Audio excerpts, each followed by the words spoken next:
Halo teman-teman, kembali dengan saya Sinta Malina, dosen Finance Program School of Accounting.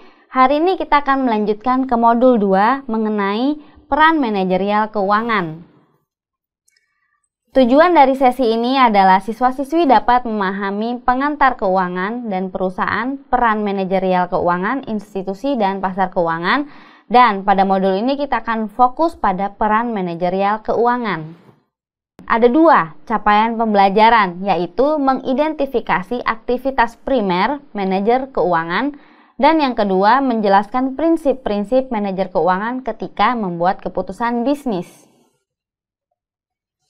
Nah, apa sih fungsi dari manajer keuangan? Manajer keuangan sebagai pemberi keputusan. Ada 3 keputusan yang harus consider oleh manajer keuangan, yaitu keputusan investasi, keputusan anggaran modal, dan juga keputusan keuangan. Keputusan investasi seperti bagaimana perusahaan harus melakukan investasi. Lalu ketika mereka melakukan investasi, anggaran modal seperti apa, uang masuk dan uang keluarnya seperti apa, sehingga untuk kedepannya ketika bisnis melakukan suatu proyek, mereka punya anggaran dan juga memberikan keputusan keuangan. Fungsi manajer keuangan sebagai pemberi keputusan keuangan ada 2 peran penting, yaitu dalam bentuk komposisi modal. Perusahaan mendapatkan uang untuk membiayai aktivitas perusahaan. Nah, modal ini didapatkan dari para investor. Dan juga merupakan peran pentingnya untuk modal kerja bersih, yaitu sumber dana untuk jangka pendek, yang nantinya akan dialokasikan untuk proyek-proyek jangka pendek.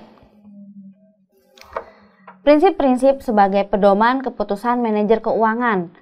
Manajer keuangan harus tahu mengenai nilai uang, atau dalam bahasa Inggris disebut juga dengan time value of money.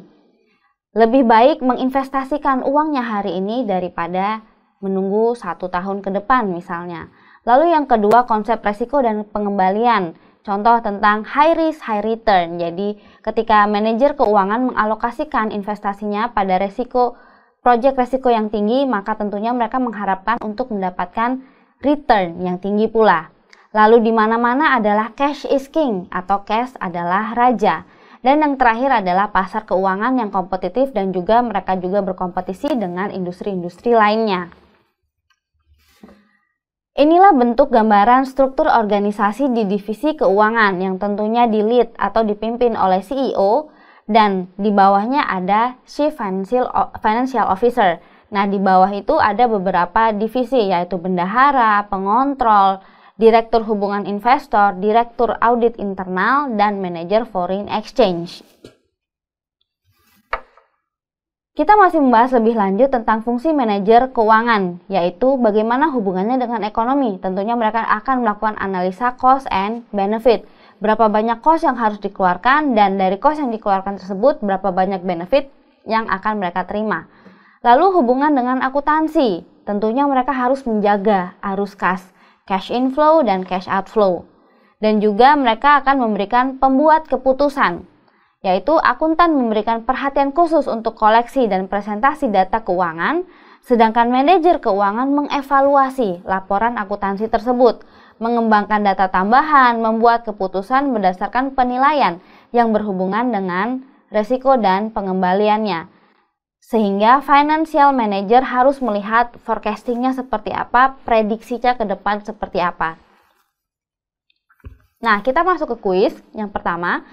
Berikut adalah pedoman keputusan manajer keuangan kecuali A. Nilai uang, B. Konsep resiko dan pengembalian, C. Pasar keuangan yang tidak kompetitif, dan D. Kas adalah raja.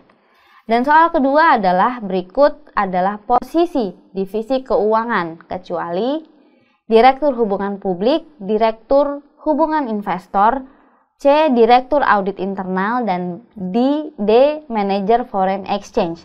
Nah, jangan lupa ya untuk mengerjakan kuis-kuis di akhir sesi.